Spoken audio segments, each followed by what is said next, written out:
Chers paroissiens et amis, frères et sœurs, l'une de nos listes de lecture biblique nous propose pour aujourd'hui le psaume 72.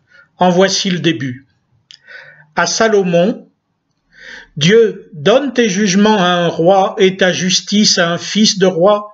Il jugera ton peuple avec justice et tes malheureux avec jugement. Comment ne pas voir dans ce roi, ce fils de roi, pourtant ici indéterminé, notre Seigneur Jésus-Christ? La suite du psaume, en effet, ne saurait concerner un simple chef d'État. Nous pouvons donc déjà retenir cette joyeuse espérance, qu'en Jésus-Christ s'exerce la justice et le droit de Dieu, et que ceux-ci défendent le peuple et les malheureux qui sont à Dieu et à nul autre propriétaire ou qui y prétendrait. Les pauvres ne sont pas des esclaves et ils peuvent compter sur le soutien du Dieu qui les aime et qui les garde. Mais au-delà de cette bonne nouvelle, comment ne pas appliquer également ces deux premiers versets du psaume à tout État ou gouvernement?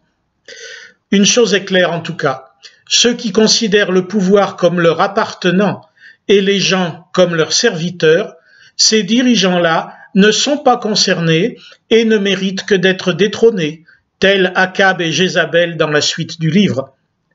Rappelons-nous la célèbre prière de Salomon lors du début de son règne, selon le livre des Rois, chapitre 3. « Que tu donnes à ton serviteur un cœur qui écoute pour juger ton peuple, pour discerner entre bien et mal.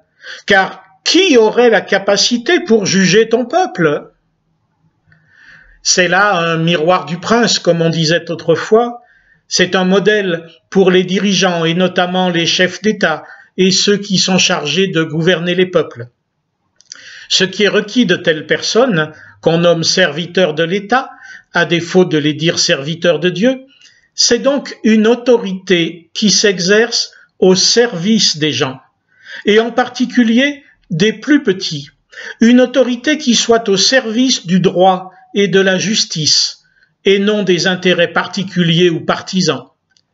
Puissent ceux qui nous dirigent se rappeler pourquoi ils sont là et pour y faire quoi. Mais d'autres parmi nous exercent aussi ou exerceront un jour des fonctions de responsabilité.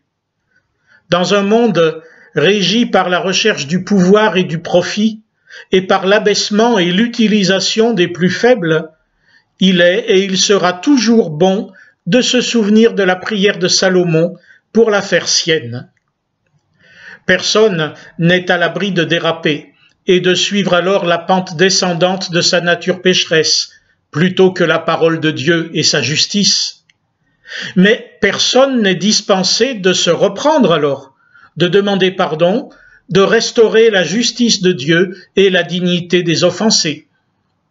Car celui qui dispose d'une autorité dans la société, dans l'économie, dans son foyer, dans l'Église, où que ce soit et quelle qu'elle soit, n'en dispose que par Dieu et pour sa justice.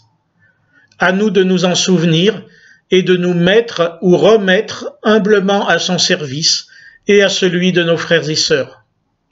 Bonne semaine à vous.